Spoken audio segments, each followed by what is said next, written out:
It's Christmas Eve! Maligayang Pasko sa inyong lahat! Ito na ang araw na pinakahihintay natin, ang araw ng Kapaskuhan. Ayan, ready na yung ating lamesa para sama-samang salubungin ang araw ng Kapaskuhan. Ayan, ganito namin salubungin ang araw ng kapanganakan ni Jesucristo. Kasama ang aking anak, ang aking biyenan, at of course, si Munamur. Ganyan namin pinagdiriwang ang Christmas Eve ng aking mga mahal sa buhay. Simple ang handa, pero puno ng pagmamahal at saya. May konting regalo para sa isa't isa. Dahil ang araw ng Pasko ay araw ng pagbibigayan at pagmamahalan. Ayan, umpisa na natin kumain ng ating pika-pika. Ito ang itlog na isda na isa sa mga paborito ko. Meron din tayong smoked salmon at smoked crow na puro mga paborito ko syempre. At ito naman ang ating main dish, ang ating lobster at ang sugpo. O yan o, diba? Ang laki niya. Isa lang is talagang mabubusog ka na. Ayan o, kasi laki na ng pinggan. Napakasarap nitong isaw-saw sa aioli. Yung mayonnaise na may garlic. And of course, sa mga gantong handaan, hindi mawawala ang mga wine, red wine, white wine, at champagny para sa aking biyenan at sa aking anak. At syempre, meron din tayong nativity. Dahil yan ang sentro ng Kapaskuhan. Ayan, at nakapag-serve na ng wine si Munamur. Ayan ang aking red wine. Pero mas masarap i-partner sa mga seafood is white wine. Ayan, nakaserve na ang lahat. Umpisa na natin kumain. Excited na ako matikman ang ating matatabang sugpo at lobster. Ayan o, diba? Ang laki talaga.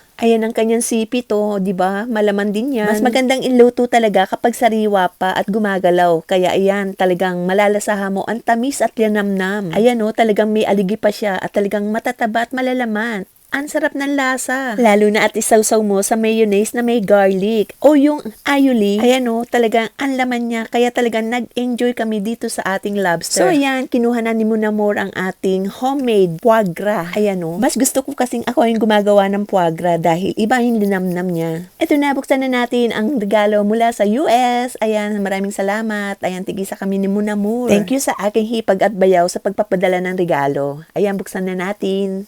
Ayan, makikita mo talaga na binalot sa pagmamahal ang ating regalo. O diba, ang ganda? Pambalot pa lang. Bongga na. Ayan na, at sinukat na namin ang aming mga sapaton. Ito yung kanilang regalo.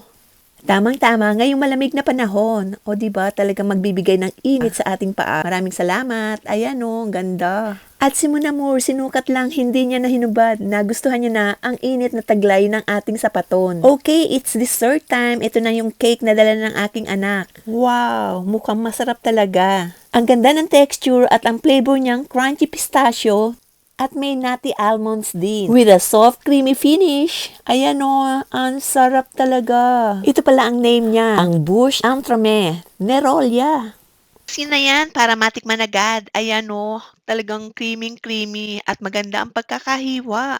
Excited na akong tikman. Kulay pa lang, nakakatakam na. Ito natin. Ang sarap talaga. Ito na rin ang ating fresh fruit salad na gawa ng aking biyenan. Ayan, nilagyan rin ito ng konting gram, mga fresh na prutas, gaya ng kiwi, lychee, orange, at banana. Meron din siyang pinya at nilagyan din ng konting cane syrup. Wow, ito talaga ang perfect dessert pagkatapos kumain ng isang masarap na cake, napakasarap na pampaalis ng sawa at pampagaang ng pakiramdam. Wow, yan ang ating yummy fruit salad. Thank you for watching. Bisu!